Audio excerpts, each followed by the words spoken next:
자, 오늘은 예수 부활의 3대 의미라는 제목으로 여러분께 말씀 전해드리도록 하겠습니다. 이제 좀 있으면 부활절이죠.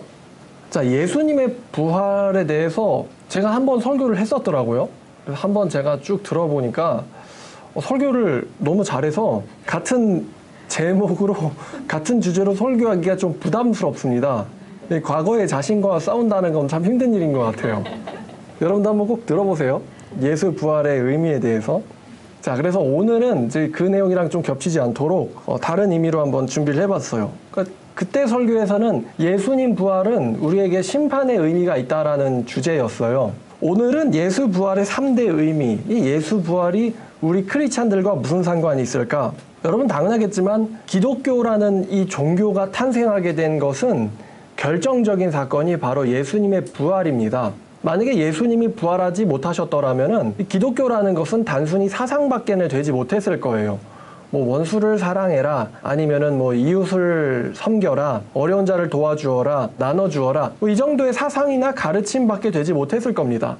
그런데 이 예수님께서 부활하심으로써 이 기독교라는 것은 사상이 아니라 2000년 넘도록 버텨온 종교가 된 것입니다. 뭐 세상 모든 나라들은 멸망하지만 이 대한민국도 언젠간 멸망하겠죠. 여러분도 언젠가 다 죽겠고요. 그러나 교회는 2000년 동안 무너진 적이 없습니다. 비록 어려운 적은 있었지만 무너진 적은 없어요. 바로 예수님의 부활 때문입니다. 자, 예수님 부활이 우리 크리스찬들과 무슨 상관이 있을까? 이런 생각을 할 수 있을 텐데요. 자, 예수님의 부활은요, 첫 번째는 대속의 보증이 되십니다. 대속의 보증. 3대 의미 중에 첫 번째는 대속의 보증이 되신다는 것입니다. 구원의 보증이 되신다는 의미이기도 합니다. 구원의 보증. 불신자들이 이렇게 얘기하죠. 좀 불신자들 중에서도 그나마 학력 있는 사람들, 무식한 사람들 말고요. 학력 있는 사람들은 다들 예수님을 좋은 사람이라고 생각합니다. 예수 그리스도를 믿지는 않지만, 그러니까 불신자죠. 믿지는 않지만 예수 자체는 좋은 사람이다. 왜 좋은 사람이냐면은 남을 위해서 희생을 했고 또 이웃을 사랑하라는 등 수많은 좋은 가르침들을 주었기 때문에 예수 그리스도는 세계의 성인이라는 것이죠. 예수를 믿지는 않지만 좋은 사람이라는 것이 불신자들의, 상식 있는 불신자들의 견해가 되겠습니다.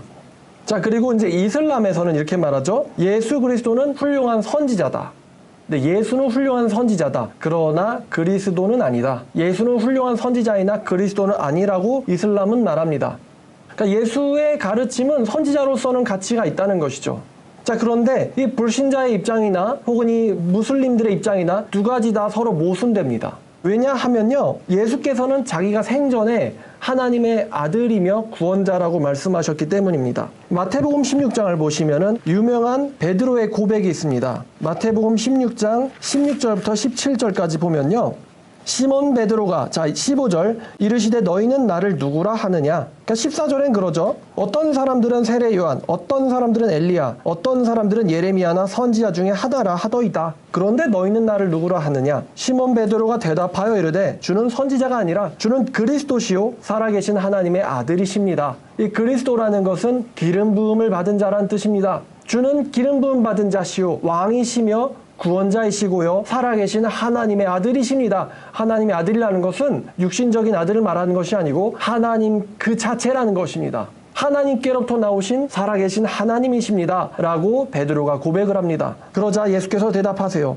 바요나 시몬아, 내가 복이 있도다. 이 사실을 너에게 알게 하니는 혈육이 아니요 하늘에 계신 내 아버지시니라. 또 내가 내게 이르노니 너는 베드로라. 내가 이 반석 위에 내 교회를 세우리니 음부의 권세가 이기지 못하리라. 자, 예수께서 인정하신 베드로의 대답은 주는 그리스도시고 하나님의 아들이시라는 것입니다.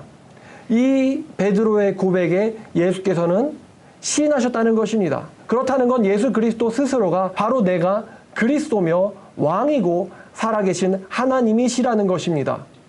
그리고 이 예수 그리스도의 대답은 마태복음 26장에 나오는 예수 그리스도의 십자가의 사건에서 더욱더 강조됩니다. 자, 서기관과 바리새인, 특히 대제사장이 예수를 십자가에 처형하고자, 마태복음 26장 62절입니다. 예수를 십자가에 처형하고자 예수 그리스도를 처형할 만한 죄목을 찾고 있습니다. 도저히 이 증인들의 주장이 일치되질 못하자 대제사장이 예수에게 직접 신문을 합니다. 63절 예수께서 침묵하시거늘 대제사장이 이르되 내가 너로 살아계신 하나님께 맹세하게 하노니 네가 하나님의 아들 그리스도인지 우리에게 말하라. 예수께서 대답하십니다. 네가 말하였느니라. 그러나 내가 너희에게 이르노니 이후에 인자가 권능의 우편에 앉아있는 것과 하늘 구름을 타고 오는 것을 너희가 보리라 하시니. 자, 이 말씀은 예수 그리스도께서 그리스도인 것과 하나님의 아들이라는 것을 본인이 시인하시는 것입니다. 그러자 대제사장의 반응이 이렇습니다. 대제사장이 자기 옷을 찢으며 이르되 그가 신성모독을 하였으니 어찌 더 증인이 필요하리요. 너희가 지금 이 신성모독하는 말을 들었도다. 너희 생각은 어떠하냐? 그들이 이르되 그는 사형에 해당하니라 라고 사형 판결을 내리는 것이죠. 여기서 예수님께서는 내가 그리스도인 것과 인자가 하나님의 아들이라는 것을 너희가 볼 것이다. 권능의 보좌에 우편에 앉아 있는 것을 너희가 볼 것이다 라고 하자 역시 대제사장이 이는 사형에 해당한다라고 이야기합니다.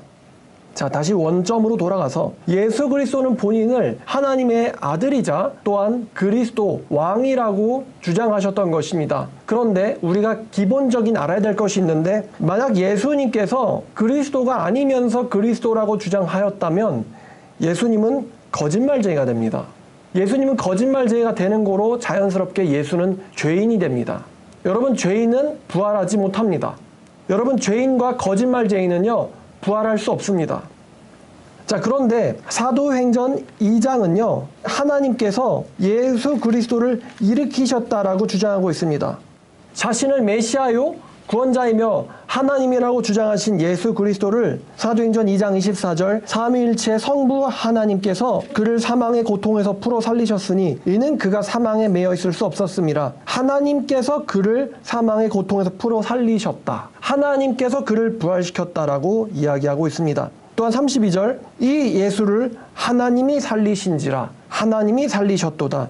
우리가 다 이 일의 증인이로다. 자, 또한 36절도 말합니다. 그런즉 이스라엘 온 집은 확실히 알지니 너희가 십자가에 못 박은 이 예수를 하나님이 주와 그리스도가 되게 하셨느니라. 하나님께서 주와 그리스도가 되게 하셨다라고 말하고 있습니다. 또한 한마디 더 넘어가서 예수 그리스도의 승천을 말하는데 이 부활과 승천은 한 가지 세트거든요. 자, 1장 11절을 보면 사도행전입니다. 너희 가운데서 하늘로 올려지신 이 예수는 하늘로 가심을 본 그대로 오시리라 라고 두 천사가 이야기하고 있습니다. 성경에서 둘이란 숫자는 증인의 숫자입니다. 두 증인, 두 돌판, 두 천사입니다. 흰 옷 입은 두 사람. 자, 그러면 다시 불신자와 무슬림들의 주장으로 돌아가서 예수 그리스도가 좋은 사람이긴 하지만 믿지는 않는다는 것은 모순된다는 것을 여러분은 아실 수 있습니다. 예수 그리스도가 좋은 사람이라면 그는 그리스도이며 구원자라는 것이고 당연히 믿어야 합니다. 또한 무슬림의 주장 예수 그리스도는 선지자이나 구원자는 아니다 라는 주장 역시 모순됩니다. 왜냐하면 참 선지자는 거짓말하지 않으며 선지자인 예수님에 의하면 예수는 메시아고 구원자고 그리스도이기 때문입니다. 따라서 예수를 그리스도이자 왕이자 구원자로 믿는 것이 합리적인 신앙입니다. 불신자들과 무슬림들의 주장은 잘못되어 있다는 것이죠. 그러니까 예수는 믿지 않지만 예수를 세계 성인 가운데 한 명으로 믿는다는 것은 잘못됐다는 것입니다. 예수를 성인 가운데 한 명으로 믿으려면 그를 구원자로서도 믿어야 하며 그는 기독교인이 되어야만 합니다. 그죠? 자, 한편 우리에겐 어떤 의미가 있다고 하였습니까? 하나님께서 예수를 살리셨다는 것은 예수 그리스도가 행하신 구속 사역을 하나님께서 인정하신다는 말입니다. 여러분, 아무 누구나가 죽을 수 있습니다. 아무 누구나가 내가 메시아라며 죽을 수 있습니다.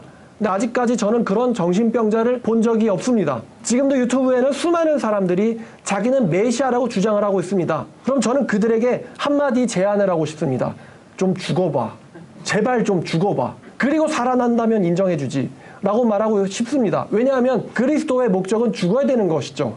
죄의 삭선 사망이라는 말씀을 이루기 위해서 죄값을 대신 치르기 위해서 반드시 죽어야 하는 것입니다. 특별히 나무에 달려 죽어야 하기 때문에 이왕이면 남들 다 보는 저작거리에서 나무에 목매달아 죽어봐 이렇게 말하고 싶어요. 그런데 그 어느 메시아도 자칭 메시아도 그런 일을 하는 사람은 없습니다. 그래서 요즘 신종 직군이 바로 재림 예수인 것 같아요. 저의 직업이요? 저는 재림 예수입니다. 이런 것이죠. 죽어보라고요? 어찌 그런 끔찍한 일을. 그 누구나 십자가에서 혹은 나무에서 죽을 수 있지만 예수께서 부활하시는 것은 아무나 할 수는 없는 일이죠. 아무나 부활할 수는 없습니다. 그죠? 부활해 볼 테니 죽여보세요. 이런 거짓 메시아 없지 않습니까? 자기가 부활 못할 거 알지 않겠어요? 그 사람들? 이만희 씨 알지 않겠어요? 장길자 씨, 안상홍 씨 알지 않겠어요? 그죠? 또 이제 지금 말하고 싶은 여러 이름들이 있지만 좀 참도록 하겠습니다. 정명석 씨도 그렇고요. 자기가 부활 못할 거라는 거 그 사람 다 알거든요. 가짜니까. 사기꾼이니까. 부활 못하거든요. 그러니까 부활 못하는 재림 예수들은 다 사기꾼이라고 보면 됩니다. 성경에 써 있거든요. 하나님이 그를 풀어 살리셨다. 구약 성경도 다윗이 증언하였다. 기름 부음 받은 자는 결코 썩음을 보지 아니하리라. 안상홍 씨 썩었잖아요. 그죠? 그러니까 가짜라는 것이죠. 문선명 씨 썩지 않았습니까? 재림 예수라면서 신령한 몸으로 오셔서 썩지 않았습니까? 잘못됐다는 것이죠. 사기꾼이라는 것입니다. 자, 그런데 예수님께서는 부활하셨다는 거예요. 특히 성경은 하나님이 그를 일으켰다고 말하고 있습니다. 따라서 우리는 예수를 믿을만 합니다. 왜냐하면 보증하신 분이 누굽니까? 하나님이기 때문입니다. 하나님이 예수를 믿는 자는 구원시킬 거라고 예수를 부활시킴으로써 보증하셨습니다. 여러분 제품을 살 때 보증이 되어 있는 제품을 사야 되지 않겠습니까? 예를 들어 KS 마크가 있다거나요. 아니면 뭐 햇섭 인증을 받았다거나요. 어떤 인증과 보증이 되어 있어야지 살만합니다. 그러나 그 보증된 제품을 사더라도 고장이 나요. 그렇죠? 그래서 AS 센터가 있는 것이고 피해자 손해보상 그런 규정이 있는 것입니다. 그런데 예수는 어떻습니까? 예수는 하나님께서 보증하셨다는 것입니다. 그러므로 예수를 믿는 자는 누구라도 구원을 받으며 거기에는 불량품이 없다는 것이죠. 예수는 믿을만 하다는 것입니다. 사실 믿어야만 된다는 것입니다. 왜냐하면 창조주이신 하나님께서 보장하셨기 때문입니다. 그 보장하시는 사건이 바로 부활입니다. 성경은 하나님이 예수를 부활시켰다고 말하고 있습니다. 자, 그 두 번째, 예수 그리스도의 부활의 의미 두 번째는 성도의 부활에 대한 약속입니다. 자, 한 번 태어난 인간은요, 반드시 죽습니다. 이것은 모든 생명을 가진 존재들의 숙명입니다. 태어났다면은 늙어야 되고 죽어야 되는 이것이 생명의 숙명입니다. 아무리 늙기 싫어도요, 아무리 이쁜 여자가 있다 해도 늙으면 아무것도 아니죠. 아무리 잘생긴 남자가 있다 해도 늙으면 그냥 할아버지입니다. 그렇지 않나요? 그러니까 젊은 사람들은요, 그 사람이 뭐 이뻐? 뭐 잘생겼어? 이 얘기 하죠. 근데 나이 들어버리면은 할아버지야, 할머니야, 이러고 그냥 끝납니다. 참 늙는다는 건 슬픈 일인 것 같아요. 저는 그래서 매우 슬픕니다. 자, 그런데 늙는 것뿐만 아니라 더 끔찍한 일이 있는데 바로 그것이 죽음입니다. 그 동물의 세계에 이런 그 동영상을 보면요, 사슴도 토끼도요 죽는 것을 슬퍼하는 것 같더라고요. 심지어 강아지도 코끼리도 죽는 것을 슬퍼합니다. 죽을 때 눈물을 흘려요, 짐승들이. 인간은 어떨까요? 인간도 죽을 때 눈물을 흘립니다. 죽음에 대한 선고를 받으며 고통스러워하고요. 자기가 친한 사람이 죽는다는 것을 알게 되면 눈물을 흘리고 심지어는 통곡을 하기도 하고 더 나아가서 정신을 잃기도 합니다. 왜냐하면 죽음이라는 것은 슬픈 사건이기 때문이거든요. 자, 그래서 히브리서 저자도 히브리서 2장 15절을 보면 하나님께서는 죽기를 무수하는 사람들, 한평생 죽음에 매여서 종로로 타고 있는 자들을 이 죽음의 공포로부터 놓아주려 하심이라 라고 말씀하십니다. 하나님께서는 예수를 살리셨는데 그 예수를 살리신 이유는 죽기를 무수함으로 죽음의 종로로 타고 있는 자들을 죽음의 공포로부터 놓아주려고 하신다라고 말씀하십니다. 예수의 부활은요, 이 생이 끝이 아님을 알게 하는 사건입니다. 예수의 부활은 이 인생이 끝이 아님을, 죽음이 끝이 아님을 알게 하는 사건입니다. 끝이기 때문에 여러분 슬픈 일이거든요. 그러나 기독교에는 예수의 부활이 있기 때문에 우리가 죽음을 기뻐할 수도 있습니다. 죽음을 두려워하지 않을 수가 있다는 것입니다. 고린도전서 15장을 보시면 15장 12절부터 20절까지입니다. 자, 그리스도께서 죽은 자 가운데서 다시 살아나셨다고 전파되었거늘 너희 중에서 어떤 사람들은 어찌하여 죽은 자 가운데 부활이 없다 하느냐. 그러니까 너희 가운데 어떤 사람들, 너희는 누굽니까? 교회 다니는 사람들을 말하는 거예요. 고린도 교회를 다니는 사람들, 너희 교회 다니는 사람들은 교회 다니면서도 어찌하여 부활이 없다고 하느냐? 만일 죽은 자의 부활이 없다면 그리스도도 다시 살아나지 못하셨으리라. 그리스도께서 만일 다시 살아나지 못하셨다면 우리가 전파하는 것도 헛것이요 너희의 믿음도 헛것이며 또 우리는 하나님의 거짓 증인으로 발견되리니 우리가 하나님이 그리스도를 다시 살리셨다고 증언하였습니다. 만일 죽은 자가 다시 살아나는 일이 없으면 하나님이 그리스도를 다시 살리지 아니하셨으리라. 사도들은 말합니다. 그리스도가 부활 못했다면 우리들은 거짓 증인이다. 왜냐하면 우리 사도들은 그리스도가 부활했다라고 증거하고 있기 때문입니다. 자, 17절. 그리스도께서 다시 살아나신 일이 없으면 너희의 믿음도 헛되고 너희가 여전히 죄 가운데 있을 것이요 못하러 교회에 모이니 이거예요. 또한 그리스도 안에서 잠자는 자 죽은 자도 망하였으리니 만일 그리스도 안에서 우리가 바라는 것이 다만 이 세상의 삶뿐이면 모든 사람 가운데 우리가 더욱 불쌍한 자이로라. 그러나 이제 그리스도께서 죽은 자 가운데서 다시 살아나사 잠자는 자들의 첫 열매가 되셨다라고 사도 바울은 말합니다. 또한 25절부터 26절까지 보면 그가 모든 원수를 그 발 아래에 둘 때까지 반드시 왕노릇하시리니 맨 나중에 멸망받을 원수는 사망이니라. 그리스도께서는 사망을 이기셨다고 말하고 있습니다. 여러분, 예수 그리스도의 부활의 사건은 성도들의 부활을 암시하는 사건입니다.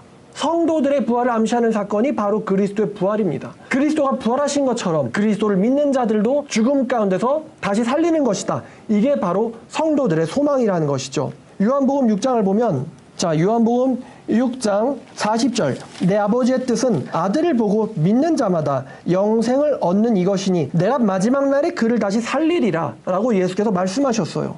다시 살릴 것이다. 39절도 마지막 날에 다시 살릴 것이다. 또 44절에도 내가 그를 마지막 날에 살릴 것이다. 예수의 부활은 성도들의 부활을 보장한다는 것입니다. 여러분, 질병이 있으십니까? 아니면 경제적 어려움이 있으십니까? 아니면 큰 고통 가운데 있으십니까? 예수 그리스도는 여러분들을 다시 죽음 가운데서 살리실 거라고 말씀하고 계십니다. 여러분, 부활의 몸을 입은 사람이, 부활을 한 사람이 돈 걱정을 하겠습니까? 신령한 몸으로 부활한 사람이, 하늘로 올려가는 엘리야가, 아니면 에녹이, 죽음 가운데서 부활한 나사로가 돈 걱정을 하겠습니까? 한번 죽어봤는데? 너 죽을 줄 알아? 아니, 죽어봤는데? 돈 걱정을 하겠습니까? 건강 걱정을 하겠습니까? 자식 걱정을 하겠습니까? 미래 걱정을 하겠습니까? 이 죽음 가운데서 부활하였다는 것은요, 우리들에게 궁극적 소망을 줍니다. 그 어떤 것도 우리를 두렵게 할 수 없다. 예수께서 부활하셨는데 그 부활을 믿는 나를 두렵게 할 것이 무엇이냐라는 것이죠. 어떤 형태로 죽든 어떤 모양으로 어떤 죽음을 맞든 그가 예수를 믿고 있다면 하나님께서는 반드시 그를 살리실 것입니다. 그에 대한 보증이 예수의 부활입니다. 걱정하고 살지 마세요. 걱정하지 마시길 바래요. 하나님이 여러분을 살리실 겁니다. 솔직히 죽음을 무서워하지 않는 사람을 뭐가 그 사람을 위협할 수 있을까요? 뭐가 그 사람을 걱정시킬 수 있을까요? 이미 죽음을 초월한 사람을 어떤 것이 그 사람을 막을 수 있을까요? 근데 요즘 보면 크리스찬들이 그다지 예수의 부활을 별로 생각하지 않는 것 같아요. 불신자가는 똑같은 것 걱정하고 불신자가는 똑같은 문제에 매여가지고 질질 끌려 사는 것을 보면은 크리스찬들이 예수를 믿고 있지 않는 것 같아요. 뭐 귀신들의 믿음은 있겠죠. 예수가 존재했다는 거. 그러나 그런 믿음이 아니라 예수의 부활, 그리고 예수와 나와의 관계, 여기에 믿음이 있어야지 크리스찬이거든요. 예수의 부활과 내가 무슨 관계가 있느냐? 그게 있어야지 크리스찬이지. 그게 없으면은 귀신이나 똑같죠. 자, 네, 세 번째는 사도들의 삶의 변화입니다. 사도들의 삶의 변화. 여러분, 사도들 가운데서는 다 한결같이 불같은 믿음을 가졌던 사람들만 있었던 것이 아닙니다. 여러분들도 아시겠지만 요한복음 20장에는 회의론자인 도마가 나옵니다. 도마는 다들 믿고 있는 와중에 예수 그리스도의 그 손과 옆구리에 자기가 직접 손을 넣어보지 않고서는 믿지 않겠다. 그 너희가 봤다라는 그 사람이 예수 그리스도라는 것을 어떻게 확증하느냐? 그러므로 나는 못 박히시고 옆구리를 찔리신 예수 그리스도의 몸을 만져보기 전까지는 그 사람이 부활했다는 사실을 믿지 않겠다. 20장 24절입니다. 12제자 중에 하나로서 디두모라 불리는 도마는 예수께서 오셨을 때에 함께 있지 아니한지라. 다른 제자들이 그에게 이르되 우리가 주를 보았노라 하니 도마가 이르되 내가 그의 손에 못자국을 보며 내 손가락을 그 못자국에 넣으며 내 손을 그 옆구리에 넣어보지 않고는 믿지 아니하겠노라 하니라. 도마는 회의론자였죠. 그러나 예수께서 나타나셨을 때 도마에게 말씀하십니다. 네 손가락을 이리 내밀어 내 손을 보고 네 손을 내밀어 내 옆구리를 넣어보라. 그리하여 믿음 없는 자가 되지 말고 믿는 자가 되라고 말씀하셨어요. 그러자 도마가 이렇게 말합니다. 나의 주님이시오 당신은 나의 하나님이시니이다. 예수께서 이르시되 네가 나를 본고로 믿느냐? 보지 못하고 믿는 자들은 복되도다 라고 말씀하셨습니다. 자, 회의론자가 있었지요. 그 다음에 마태복음 26장 69절과 70절을 보면은 바로 배신자이자 도망자인 베드로가 나옵니다. 26장 69절부터 70절까지입니다. 베드로가 바깥들에 앉았더니 한 여종이 나와 이르되 너도 갈릴리 사람 예수와 함께 있었도다 하거늘 베드로가 모든 사람 앞에서 부인하여 이르되 나는 네가 무슨 말하는지 알지 못하겠노라. 이렇게 열심히 부인을 하죠. 심지어 74절에 그가 저주하며 맹세하며 이른다라고 말합니다. 도대체 예수를 저주하며 맹세하여 부인하는 이 사람이 무슨 수제자입니까?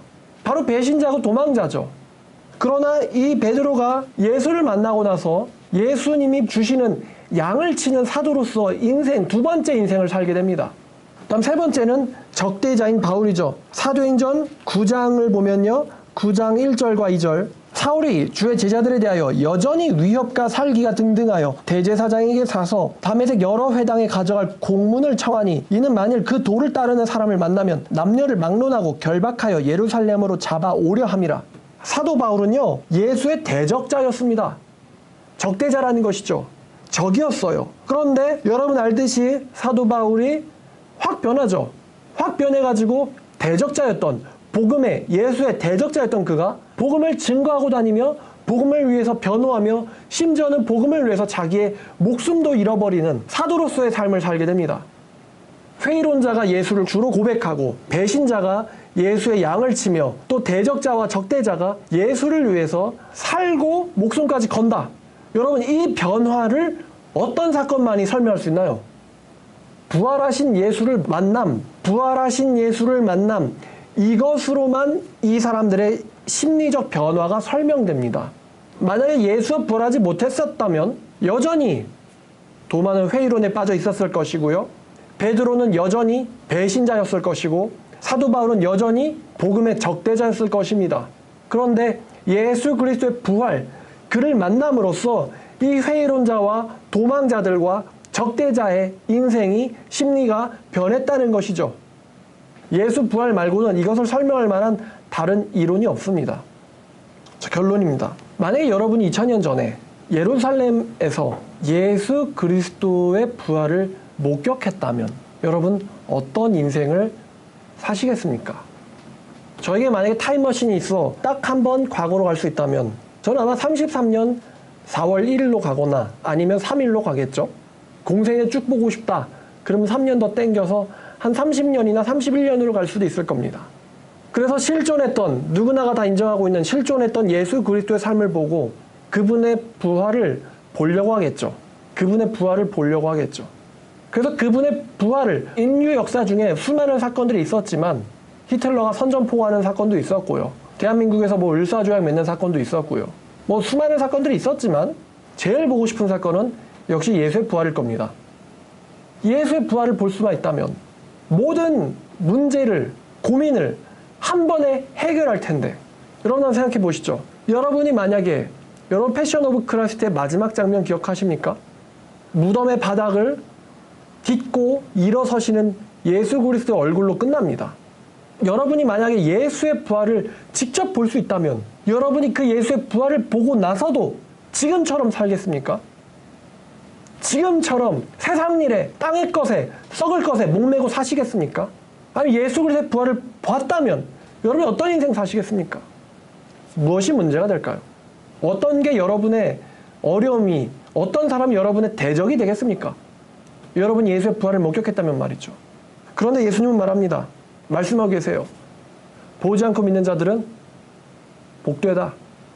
예수 그리스도의 부활의 사건은 지금 2020년에 일어나지 않았다 뿐이지 있었던 일이고 수많은 사람들에 의해서 목숨으로 증거된 사건입니다. 이 세상에 그런 증거된 사건이 있나요? 인간 역사 이래로? 예수 그리스도의 부활만큼 수많은 사람들의 목숨을 담보로 증거된 사건이 있냔 말입니다.